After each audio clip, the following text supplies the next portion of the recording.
You're listening to the Out of the Box podcast with Timmy, Halisa and Sinosure. Welcome to another episode of Out of the Box. I'm Halisa and there's Sinosure and Juro Timmy. In fact, before we get into today's episode, I would like to urge you, I should have done this. We do it at the end, but I'm going to do it at the beginning today. If you have not followed us, do that so you get notified whenever we do, post a new episode. So let's get into this. Where should we follow you? Yeah, you follow us on Out of the Box, like OOTB. You can use hashtag OOTB podcast. Follow us on all any podcast streaming platform that you do have Out of the Box. Okay, you can also leave your review so you get informed when we post anything, because we're very informative. We are very informative. We'll do that when our anniversary come.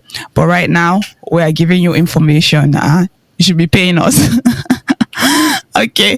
Today, we're going to talk about student loan. And let's just get into it. Yeah. Student loan. Yep. So student loan should be the loan that they give to students now. Yeah, that they give to students. I wish it was that simple. In Nigeria, it's a loan they give to people whose parents cannot afford 500k in an entire year. So, which means that each parent should be earning less than 20,000 naira, or about 20,000 naira thereabouts, so that it doesn't sum up to 500k in a year. And there's also a loan that they give to people that know people that are in level 12, So must know people that are in level 12 in the civil service, or they know is it just justice of peace, or what's they call that thing again? Justice of peace. Is it justice of peace? God. While we were a little younger, we usually classify that JP as Jerusalem pilgrimage. You guys were sophisticated. You even knew justice of peace. Is it all? I was like, what is justice of peace again?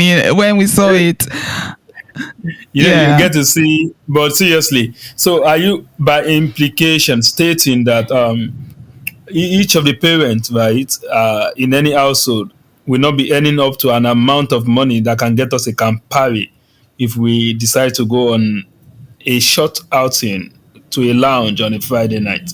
But that's awkward, right? Do you know the thing is not even your parent, it's a household income. So if you have a parent like a mom, like a father, a mother, maybe a brother older than 15 than 18, because they say household income. I think I remember that being stated. So now we're even like working under the premise of it just being your mom and your dad, right? It could be household income. So it could be like you guys should be earning like 5,000. While we are laughing like it's funny, I guess there are people out there that earns that, but that's like not really the whole story, right?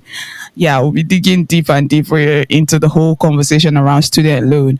But student loan is not something that just started today, right, in Nigeria. And why it's a thing that we're trying to talk about now is because there's a new sheriff in town. There's a new administration, and there are things that are being signed. There are things that are being signed in the premise of letting the poor breathe. So we don't know if it's the poor that are breathing or the rich, but there's a lot of things that are happening. So we try to keep up with them, and we also try to bring historical context to them too. So student loan, let's talk about student loan, because before you go to student loan, Biko, I mean, you have to calm down a little. All right. He said, let the poor breathe. Yeah, breathe. Why don't you get the accent? I mean, aren't you from California or what? I am actually from Chicago, Illinois. Oh, Chicago. Okay. Yeah, my bad. It goes like, let the poor breathe. Let the poor breathe. But don't suffocate the poor. But you know what I think, really? Right? And this is me getting serious. I'm not joking again, What I think is that statement in itself has a lot of dimensions to it. And as somebody who is very choicy with words, right? I usually am on the lookout for people's choice of words whenever they are stating anything. So definitely the Nigerian political class understands the fact that Nigerians are poor. And that statement could mean we know we have been choking them for a long time. But let's give them some respite as if things are going to get normal by introducing the Loan Act, yada yada. And then perhaps then strike them with increase in school fee and then we return them back to status quo. And it has been, I mean, it seemed to me more like a proper way to sum up what has been happening with respect to policy making in Nigeria. Right? You hear, we want to fight corruption in subsidy, and then they remove the subsidy. They give you the impression that they are fighting for you, and then they go against you. But in this case, I do not want to conclude that this indeed is the Nigerian government going against the Nigerian people, right? Because me, I want to hear what Dorothy has to say about this old student loan bill. But before then, I would say we should do a little bit of visit, or let me say revisiting of the history of education, particularly in Nigeria, you understand? I mean, let's start from somewhere around 1952 to put context to it, right? Dorothy, are you there? Yeah, I'm here. I'm here. Yeah, so practically, if whenever I think of education in Nigeria, right, perhaps my bias is coming in here, and then I would like to probe my thoughts as I'm speaking because I'm trying to usher my thought out there. There is a place of the Action Group, AG. I think Action Group is the name. In 1952, where they started the first free education program in Nigeria, and it was a primary education, right? And then subsequently, we saw the adoption of that all across the country, right? We saw the Northern People's, is it Northern People's Party or Congress? And then we have the NCNC, National Congress of Nigeria and the Cameroon. The names are in that line. So literally, we had a party in the eastern region, we had a party in the northern region, and then we had the AG in the western region. And the western region started it. And very importantly as well, to put things in proper context, Alisa, we have always been arguing about this idea of where the Federal Capital Territory was indeed in Nigeria when it was in Lagos.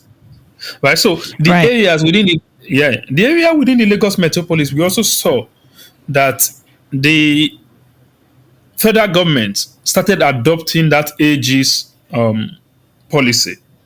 So it became a thing that primary education became free, right? And then later you see secondary education emerge, and then you see it going as far back as extending to university education. That was around 1978 when the UPN was in charge of the southwest region of Nigeria generally. And then they implemented it. And then since then, we've had a lot going. People saying, oh, university education was never free anytime in Nigeria. No, it's a lie. It was free under the UPN. High school education was also free. Primary education was also free. And very interesting, right, is the fact that in the 1999 Constitution, we have read Section 2 and 1 subsection 18 subsection 3, pointing to the fact that education, as a matter of fact, should be free at all levels when such is practicable. You've hit the sweet spot for a lot of people. They say when it is practicable. Now they'll tell you, is it practicable? And they'll be screaming and happy about it like it's something to be proud of, right? But at the same time, when it's practicable is one, I call it clause that they've been using to point out to a narrative that it's not possible for the government to fund education the way they used to. So yeah, just because you said that, I wanted to highlight that because some people would ponder that very quickly. They conclude from their own heads, that is not practicable, right? They just, sit down. They don't even ask, is it? They just thought, it's not. That's, according to what politicians tell them. I think politicians just tell them, oh, we can't afford to do this. And they, without doing any research, without even looking at the lifestyle, which, Nigerian politicians are living, the wasteful lifestyle and the wastage in governance, and looking at all of the things that we we have available to us, right? If we had a good government, they just conclude that, it's not practicable. So, education should be a luxury. But I think we should go back into the history Sinosure is building up. Of course.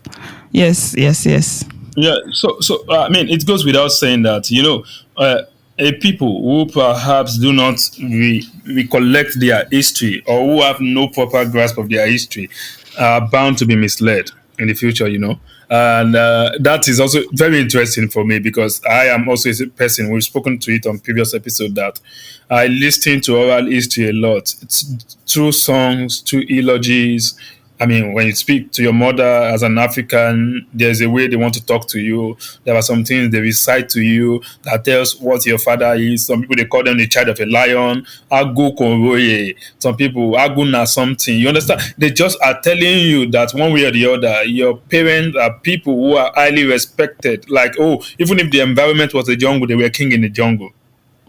But in the Nigerian education setup, the story has been such that promotes the idea that the government has no responsibility for education. But indeed, the primary responsibility of the government is to attain or ensure that they attend to the welfare of the citizens. That's why they get taxes. That's why they get a lot of things. But now we are in the age of the Loan Act, which has been assented by the president, Mr. Ahmed Tinubu. And then we are in a space now where we are now saying, how many more people are going to get out of school, especially seeing as the Loan Act has to do with the universities? More. Only. Not even more. Only. So what's going to happen to the primary education and the secondary education? Are we going to continue to view more out-of-school children? Is that what we want to do for ourselves? Is that the best we can do, really? And then Obasanjo signed that thing, right? Maybe he signed it or not, but of course it was a thing under him. And then they had a lot of things. They had conference in 2004 where the southern part of the country worked out for some reasons, disagreement on some terms. And then we had the Constitutional Conference, the CONFAB, in 2014 or 2013, 2014, they were about again. And then a lot of things. And then we also had the likes of our Sonye report on how to administer the civil service so much that the bloated costs there will be addressed. And then we can be able to fund the infrastructure and the sectors that are necessary. But here we are today. Unilag has communicated to their students from one of my feelers there that they are most likely going to increase school fee by the next coming session. OAU has communicated to their people subliminally that they are going to increase school fee very soon. I know those ones will go on strike, no doubt. Because of that, I know they will go on strike, except if the student union there is dead. And then you have the likes of State University as well, also suggesting that they want to increase school fee. The one they have increased in the past has not increased the quality of the education. But the point is, how many Nigerians can indeed afford to go into school at the current rate? When the school fee is high and they are not able to access loans, how many of them will also have to drop out? They increased school fee during our time in the university to 19,700. And then if you see the number of people that had to struggle to it all, and the number of people that didn't just resume back, it begs the question that, are the government really considering the people? Do it to me. Well, it will just, I think it will just push that help further prove a narrative that's not the narrative, the fact that the Nigerian government itself is a little bit detached from not massively detached from the people that it governs, right? And I'll bring us back to the student loan itself. I think the conversation has been properly flogged. I don't want to say overflogged, but properly flogged on social media, because until it's corrected, it's still what stands. I think people have pointed out, everything that is wrong with it. And in the words of someone on Twitter, she said everything is great about the bill in as far as the bill is great in as far as we change everything about it, right? So and that's the point that I would actually hammer on, right? Because the criteria for the student's loan, first off, we can even get into the argument that at this particular point in time, and as many people have suggested, people who cannot even afford, a household that cannot afford 500k per year should not even be talking about loans. Those people should be giving grants to go and study for free, right? Should go and study, right? We should not be talking about loans for this kind of people, right?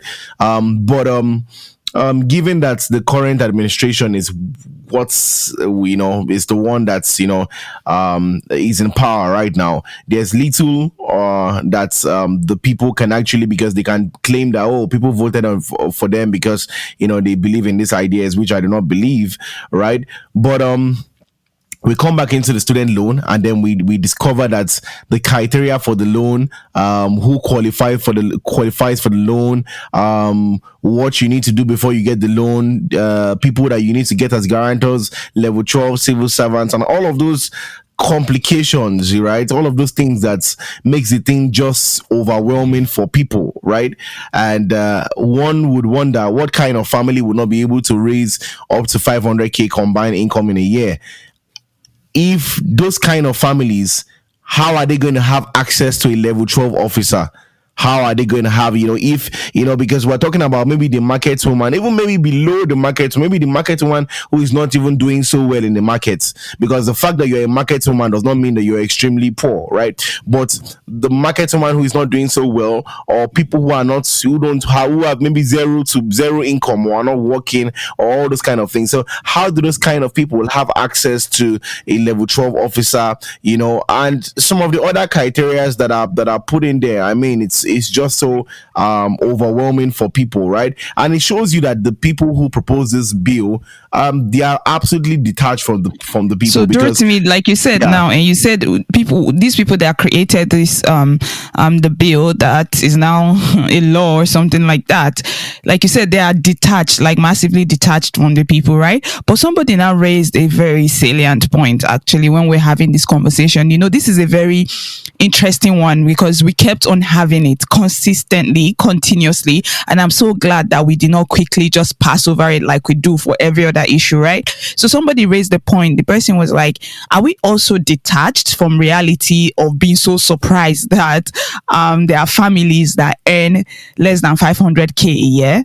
Because the way we are talking about it, it's sounding as if we do not know that there are a lot of families that are earning that amount of money, that is it that we are not considerate enough to the people that are indigent, which is a vocabulary I'm beginning I do not particularly like, don't whitewash poverty or whatever. Anyways, so I'm just saying that those people are detached, but the reaction sometimes, some people saw it as, are we also detached? That we are where are we coming from, right? If you get my point. Like, yeah, one of the problems with this loan is when you look at the people around, poverty does not just have to do with how much you make, but at the end of the day, how much is left after expenses, daily expenses, right? Because when you look at the people that we consider poor around us, we have the bike riders, popularly known as Okada, we have the bus drivers, we have all of those people, right? Even the market women and everything. What we are trying to say is that majority of people that will be considered extremely poor in a country like Nigeria, that live in perpetual poverty, still make above 500k in a year, right? The household income is above 500, and they are still considered extremely poor, right? So it's like saying, let me break it down a little bit.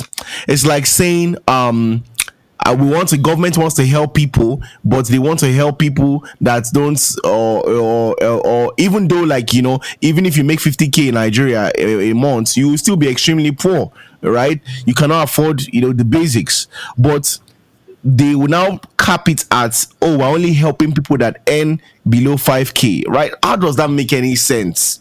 It doesn't make any sense. You should expand the brackets. Now I'm starting to sound like So you're trying to say the bill is not totally bad. It's new, so we can reform it. Is that what you're trying to say? You know what's interesting about this? I made an analogy earlier, which I was actually trying to drive that conversation out from the beginning. The analogy of Campari, when I said it's something we just take at a lounge on a Friday night, and that's what some people earn per month. I was actually taking a jab at the Lagos pseudo elites, right? Who do not indeed know what is going on in other parts of the country. So whenever they bring this loan out, the noise, the conversation are usually more rife in Lagos.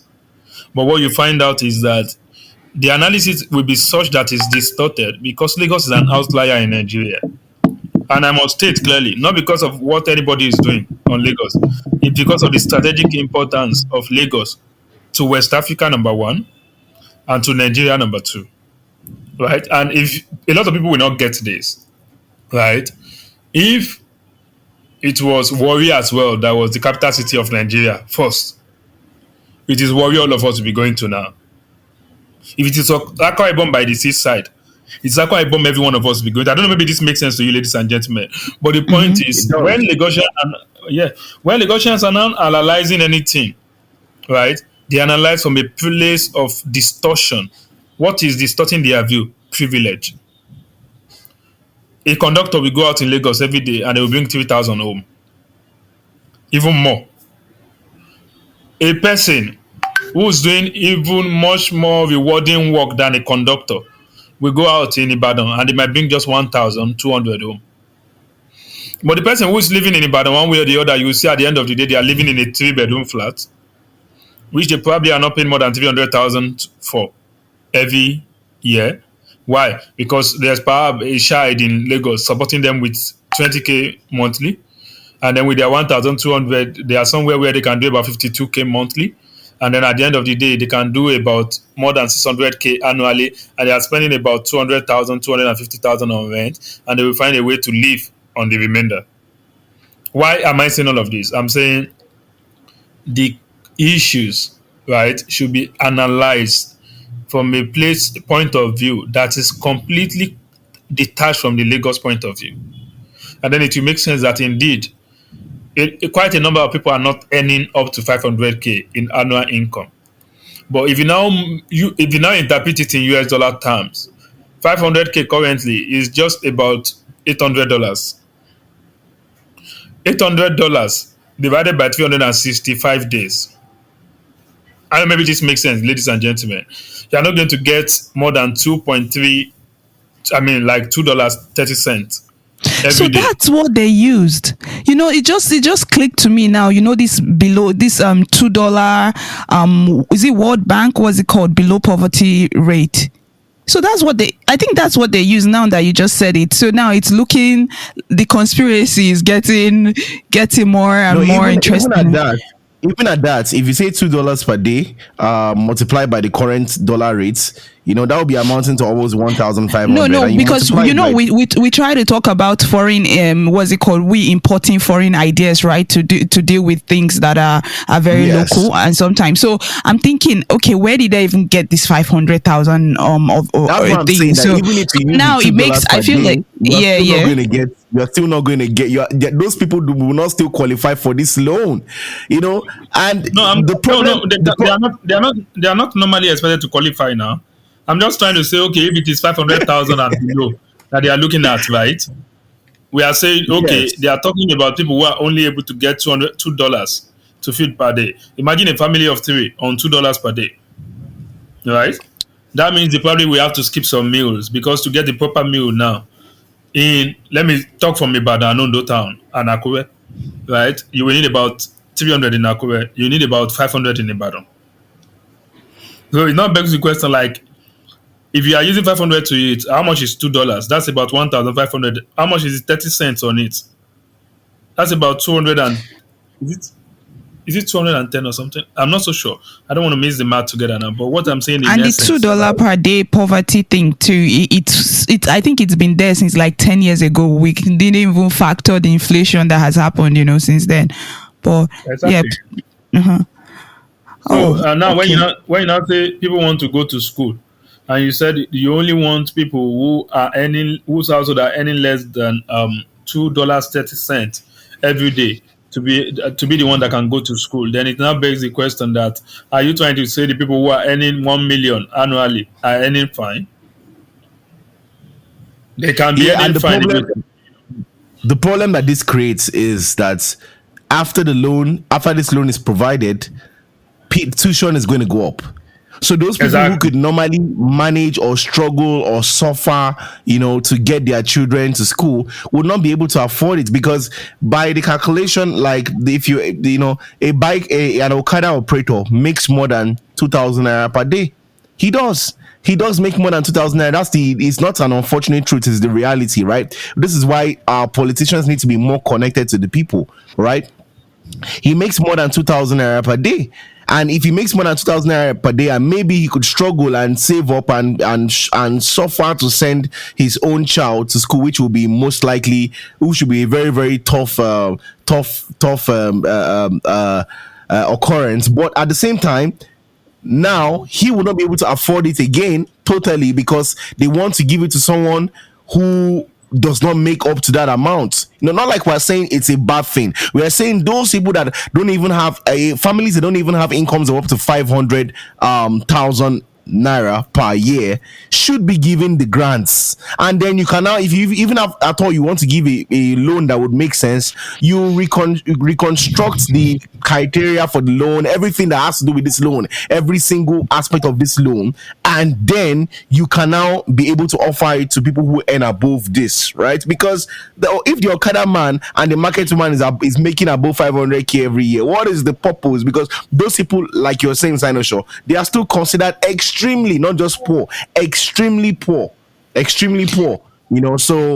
So I think that I think that there are many people that actually think this loan is a good thing, right? Because even people that I know, some people just think it's what is bad about the loan. So I think for people that do not entirely understand when they tell you that this loan is bad, I feel like we should make it a little bit more clearer, in the sense that why is this a problem? Like for instance, Sinoshaw, like for example, you have already made this clear, like in some conversations, that in federal universities, they don't exactly currently pay tuition fee. So it's like, why are you trying to give people loan when naturally there's not supposed to be tuition fee? And I think it's also stated in our law that there's not supposed to be tuition fee. So what people are paying ordinarily is school fees, which is like, department, whatever, this, that, just fee here and there. And then it might sum up to like 20K in federal universities, right?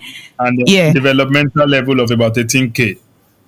Exactly. So now they say they are giving you loan, and you're like, why are you giving me loan for tuition when there's no tuition fee? So what we are trying to say, right, is this thing they are trying to tell you is going to increase, because I think that we should put it in terms like that so that people will get why, because sometimes people are so confused. They are saying, what?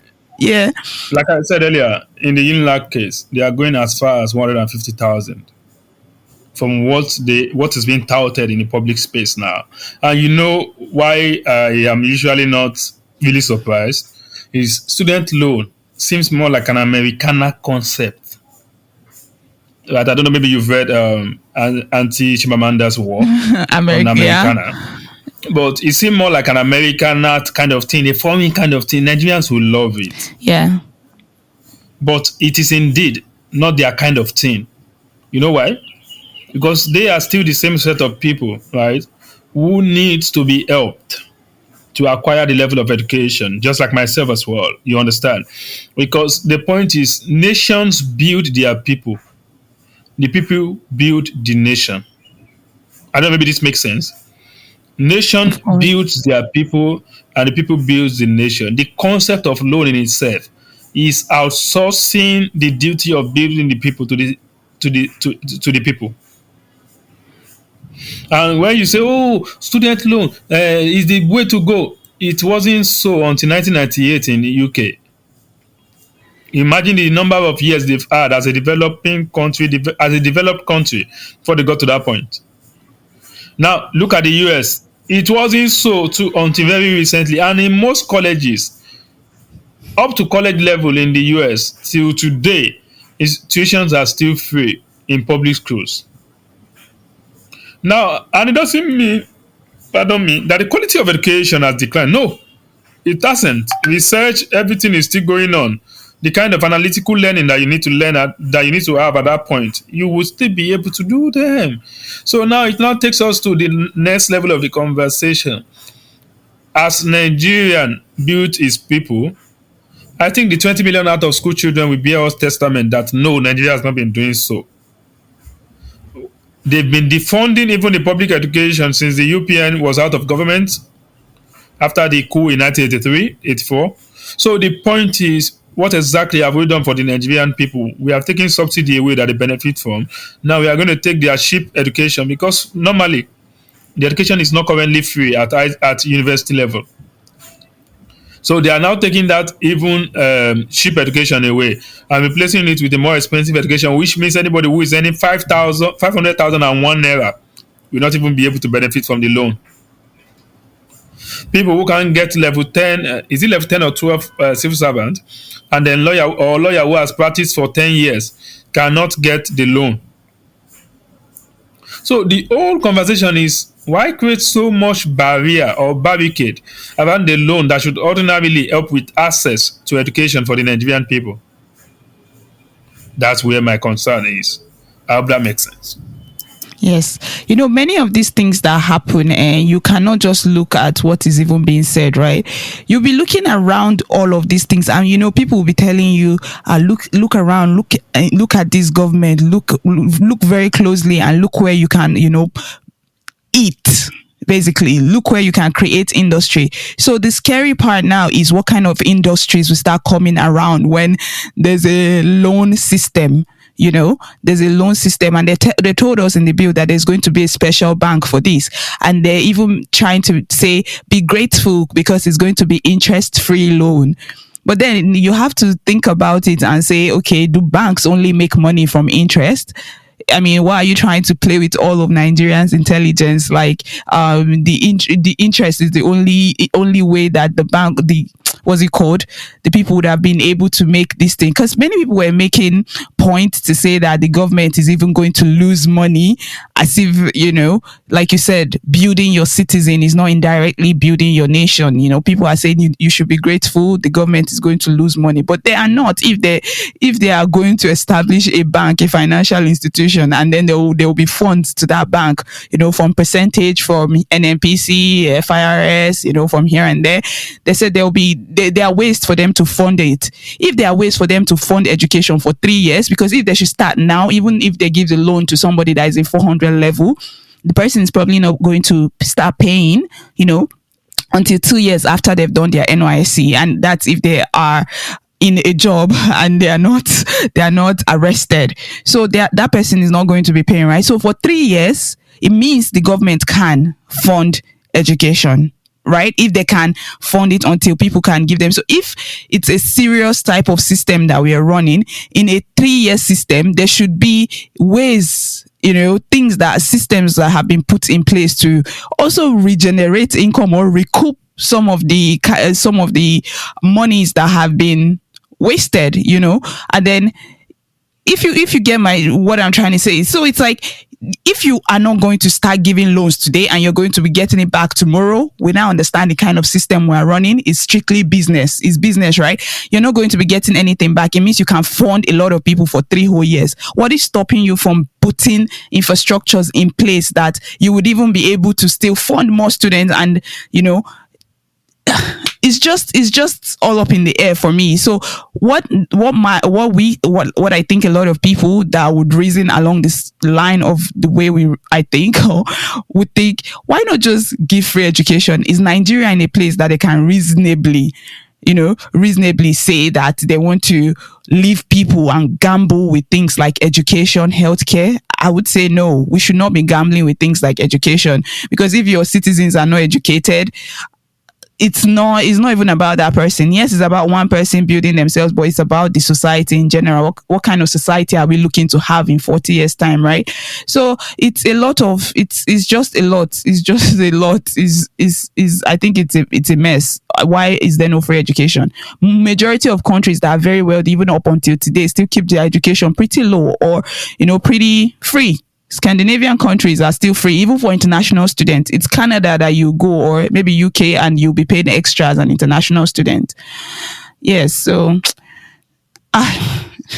well, this case, But people would argue with you that depressing. education, according to some of the narratives we've heard on the internet, like people would argue with you that education is a luxury, and if you cannot afford it, you don't have to go to you don't have That's to. another conversation. And You don't up have until now, to. they said that we were not spending up to 10% or 20% in education, right? And they were even comparing the absolute figure with Ghana, and they said Ghana is even spending a lot more than Nigeria with our population. And then it was now looking as if they are spending so much in education that maybe they might not be able to do that again. But look at what you were even funding previously. You did not think about increasing the funds. Were the schools looking absolutely perfect for you? And people will bring the argument that ASU has been going on strike, so this is going to make ASU not go on strike again. There will be autonomous institutions and all of that. Well, the Nigerian system has proven itself over and over and over and over again to be what it is. So even when they tell you something that is nice, that's not even the case, but you already know how things go. There's already a pattern. That's just what I can say for now. The pattern is do like you're letting them breathe and then suffocate them. Do like you're letting them breathe and then suffocate them. Oh, sorry, breathe and then suffocate them. But the point is, how long can they hold out doing these kind of things? Right? That now perhaps will create a completely different conversation. You get? Well, if they say they can't reasonably subsidize education, but they can subsidize themselves anyways.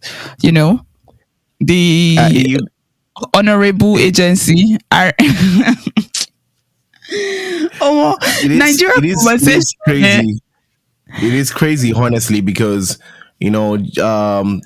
and I wonder how people who support these people don't ask questions. Like, it's okay, I understand, because different political parties have a different ideology. It's like, I think Nigerians don't understand how important ideology is. It is not about the availability of money. It is about what you have interest in doing, right?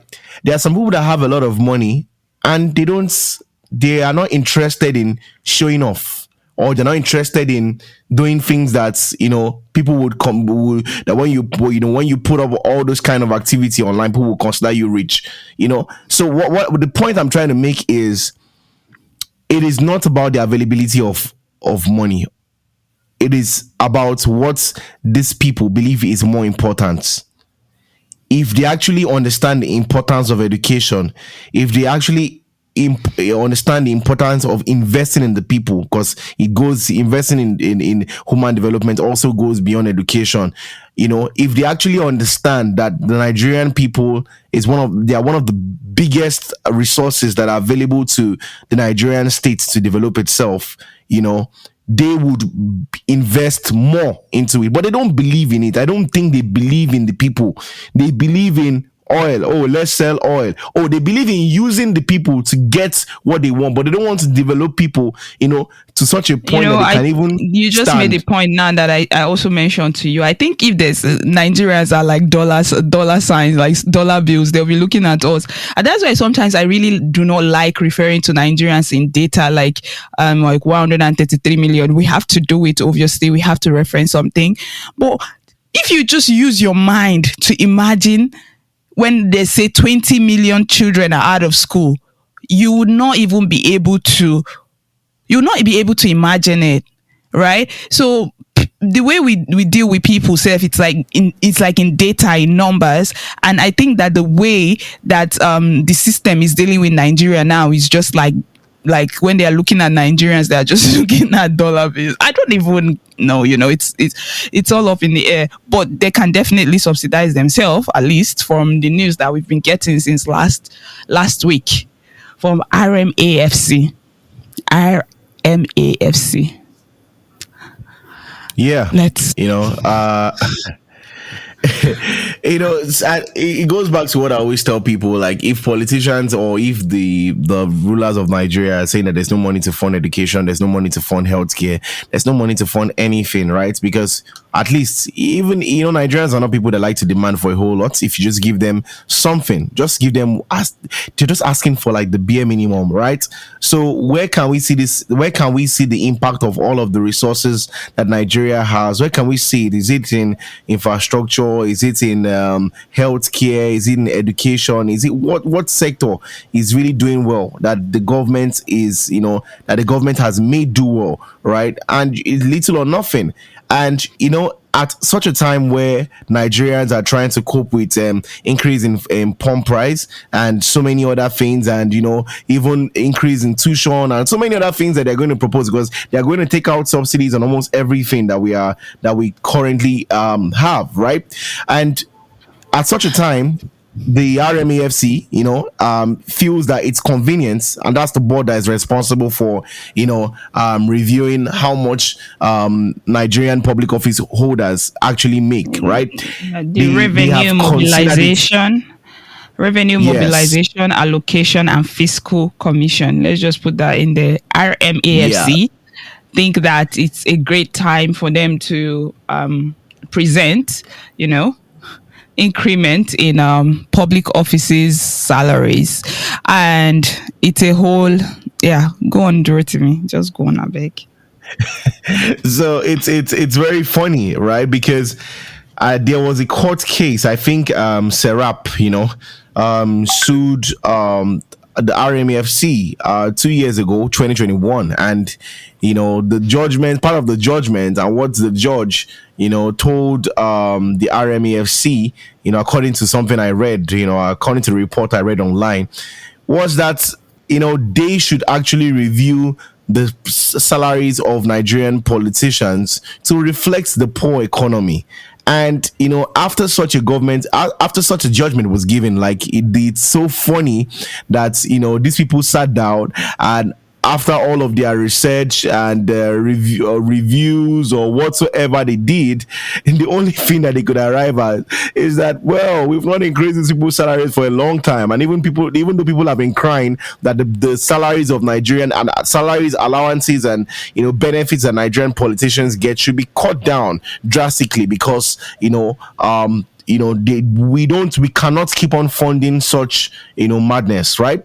And these people considered raising or reviewed and submitted a proposal to the National Assembly and State Assembly and the presidency to get salaries increased of Nigerian politicians by a whopping 114%. So no, but they're doing us a favor though. They said consumer price index has increased by like 370 something percent during the long period since the last time they did the review was like in 2007-8. So they did not increase it by 370 something percent. They actually, considered the state of the country and decided to only, do 114%. Let's clap for them. So it's funny, because if they claim that they have not increased this politician salary for like almost how many years, and whatever the politicians are getting is still, we are even saying they should even reduce it. Now imagine that's what these guys have been earning across all these years when things were even more affordable. It is so crazy. And I also heard a particular Nigerian senator, he came on a Twitter space. I think that's Shehu Sani. And he said when he joined politics, or when he became a lawmaker, he came from a background of, activism and demanding, better governance and transparency and everything. So he thought it well to reveal how much Nigerian senators actually make, right?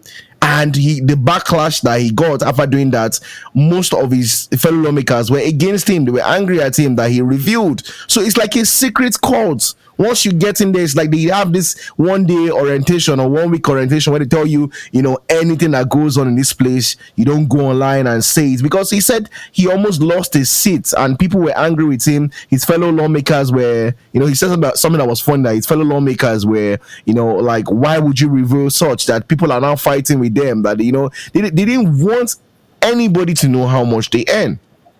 So it's really crazy that we have that kind of secrecy from people that we want, we expect transparency from, right? And he still went further to say that there are several levels in the National Assembly, that maybe if you are the head of one particular, what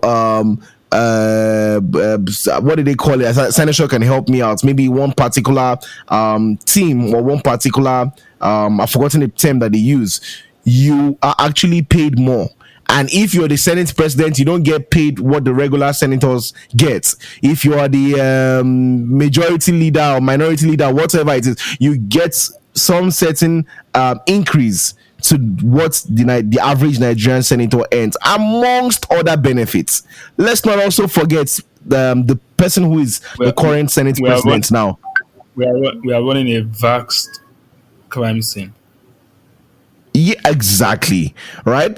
The person who was Senate president, remember when he was called, he was called to be questioned by some Nigerian senators concerning some things, and he started revealing, that, you guys are the ones that are getting all of the benefits here. You guys are and they were telling him off your mic, So this we are, like Senator said, we are these people are just ripping the Nigerian people off.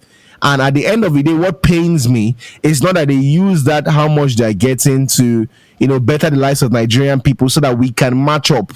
They will still run the economy to the ground, and then they will tell us that there's no money, and then we will now have to start paying for it via, cuts in all of the subsidies, cuts in all of the helps, the help that the Nigerian state should give to its people.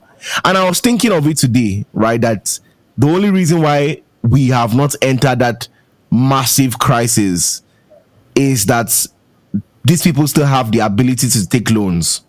If it's that Nigerian government will not get loans to do anything, I think that by now the Nigerian people will have actually, stood up for themselves. That's it, But because each government comes into power and they still have the ability to borrow, to do whatever they want to do, and plunge the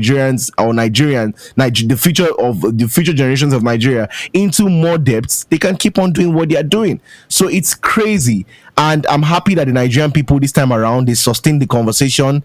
In fact, it was starting from this students' loan. They sustained the conversation, and we're getting there gradually, and they also sustained the conversation about this 1.5% increase. Yeah, we did. I think that's why we did get the feedback that, it's not been signed officially, right? They tried to make it fake news, which I think that many people should be very careful of how they scream fake news, because I think you're calling indirectly for censorship of the media. That's why any government would have the audacity, honestly, to stop people from using some platform without any democratic process. If we're in a democracy, let's be in a democracy. We can discuss these things, and I think a lot of Nigerians are very reasonable, honestly. Like, you tell them something as their leader and they'll follow it, which is something that has led us to a point where we are like, are we even too docile? But what's it called? Yeah, so let's also hear your takes, I know, Sean, this salary increment thing, or the salary of a thing. Capitalism for the poor, socialism for the rich. And until people understand what that means, right, they will keep getting surprised by what they see every day in Nigeria. And you know why it's interesting for me? In the corporate settings, they give you KPIs, key performance indicators, right, that they will monitor to know how you have performed, right? In the civil service, for politicians, let me put it as politicians, let me say civil service, because there are still serious civil servants out there who are doing the work very well. For politicians, what's their KPI? Is it not supposed to be poverty index, GDP growth, number of out-of-school children, improvement in road infrastructure, improvement in rail infrastructure, access to health care? Abi? the things that promote the welfare of the people, that's supposed to be their KPI. But none of it is being actualized as we speak today. And they want to get paid more. They should be fired. But even the Nigerian people don't know that they can fire them, and that's where the problem lies. Take, for instance, when the Revenue Mobilization, Allocation and Fiscal Commission came out and they said they want to increase salary, it's their prerogative to do. But what we are saying is, my conversation now is not to say it is illegal. No, it is legal. But I'm just saying, like, is it moral for you to do such? You have not returned any dividend of your governance to the people. You have not done anything to improve the life of the people, yet you want to get rewarded more. You should be fired instead. And another very important thing that we must bear in mind is the fact that this seems to me more like a coordinated attempt. Let me say, could also be a coordinated attempt to give some people some kind of clout. Imagine they take it to Tinubu and Tinubu says, no, we are not collecting any additional money. Take it back.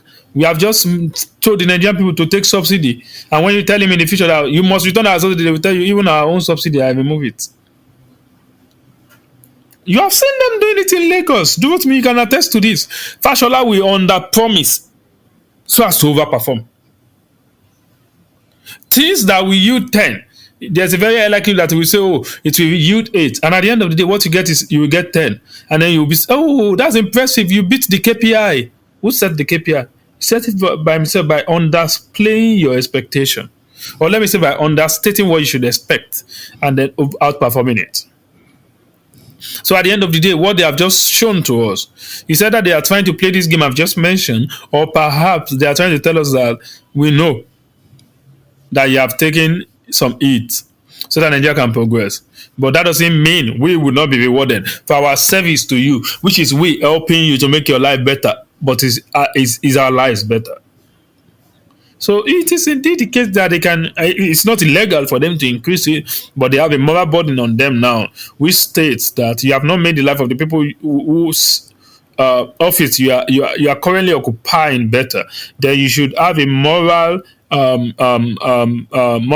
pushback, really, in the real sense, that deters you from going about increasing your own salary. Don't forget, the head of RMAFC is chosen by the president. And these are the conversations.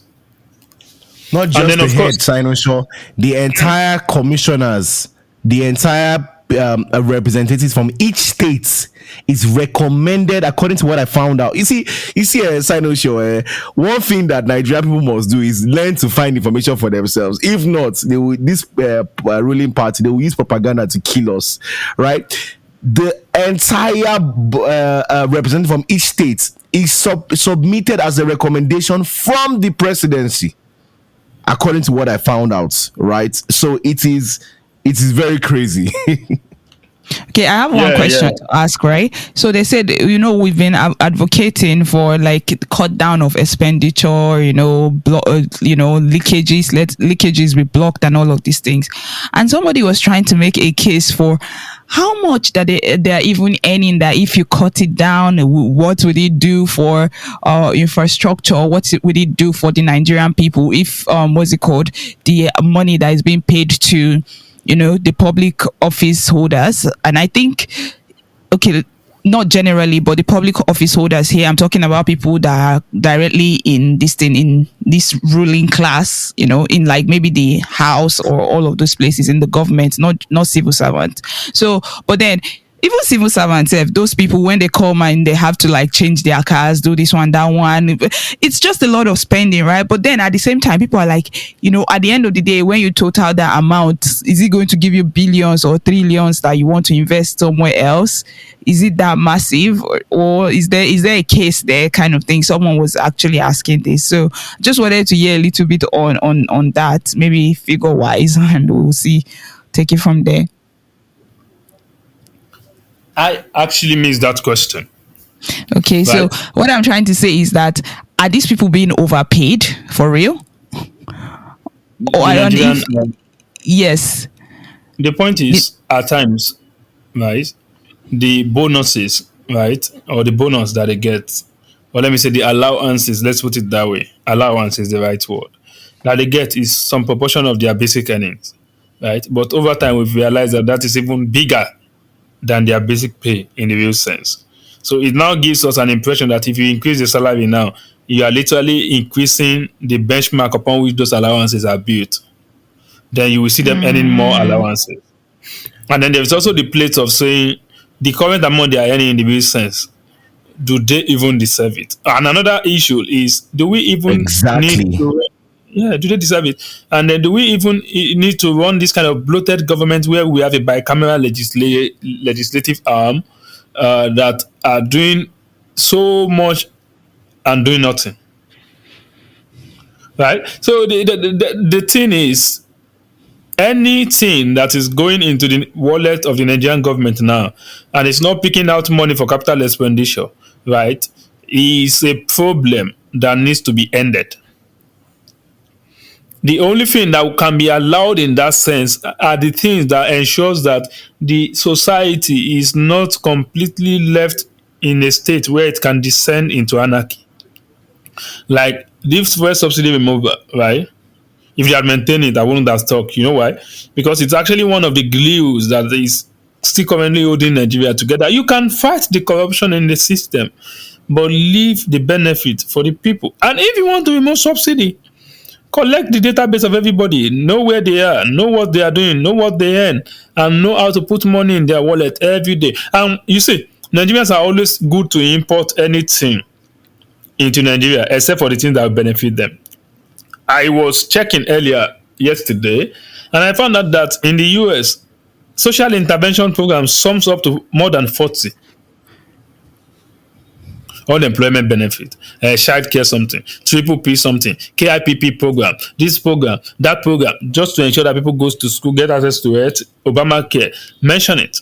They spent about $848 billion US in 2018 out of a budget of about 4.3 trillion US dollar on social intervention program. That's a sizable amount of their budget. That's about 20%.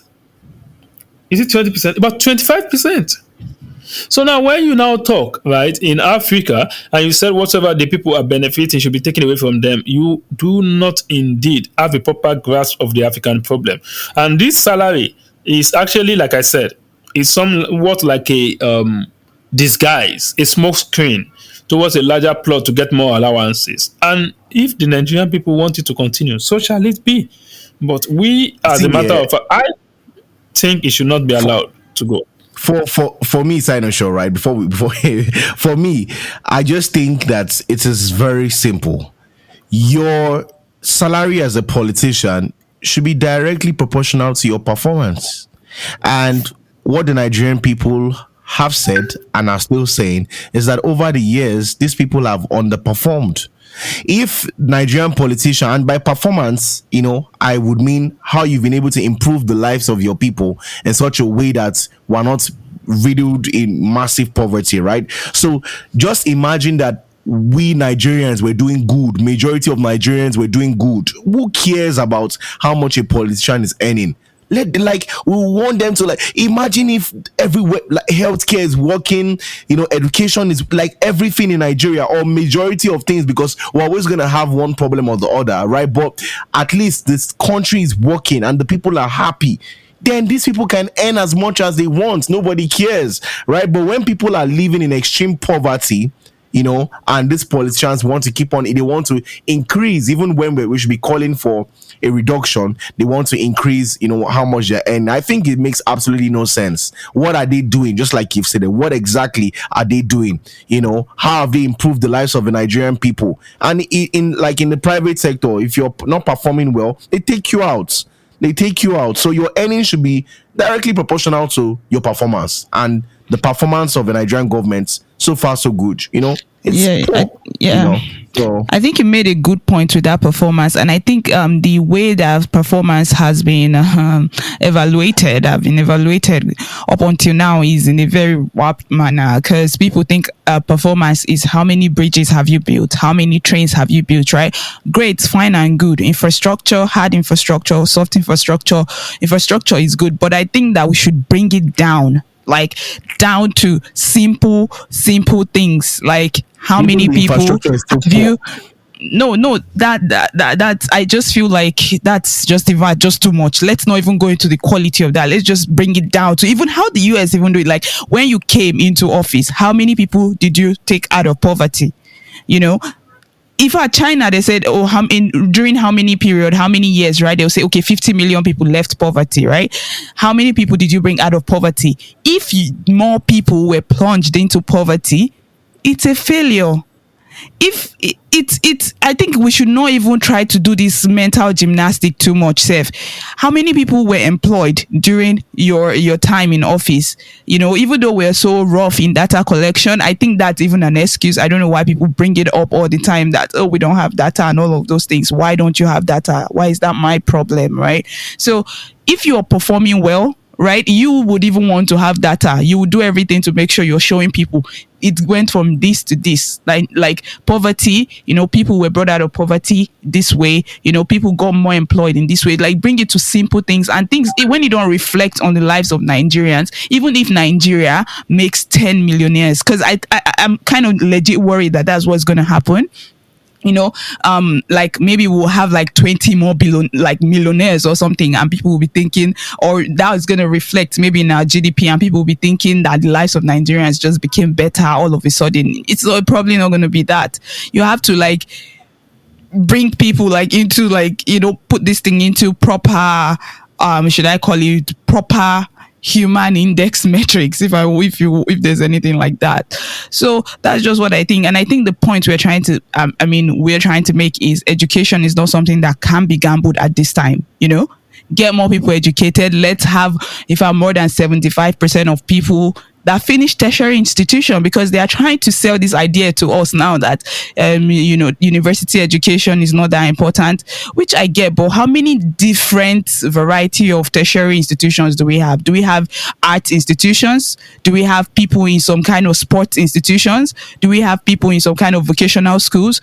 You know, Nigeria not only, but majorly have university and polytechnic, right? And they say they do have some vocational schools, but how many do they have? We don't have that much variety. So you can't really be saying people should not just go.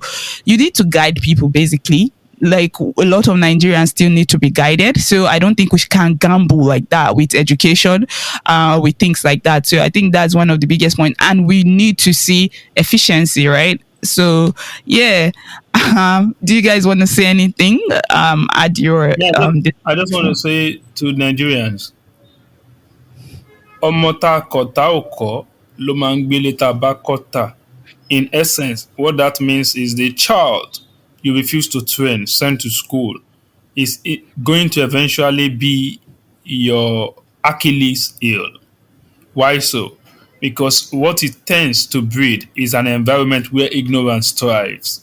Where ignorance thrives, your kids are easily recruitable for insurrectionists, for terrorists, for all sorts of vices in the society. And don't forget, the government who is not interested in funding free education today, we have to buy a Tucano jet to fight those insurrectionists when it's time. Would you rather invest in education now and save yourself those vile, or let me say, toxicity in the future? Or let me say, those destruction in the future? It is your choice to make. Have a good night. Join us next time. All right. You're listening to the Out of the Box podcast with Timmy, Halisa, and Sinashore.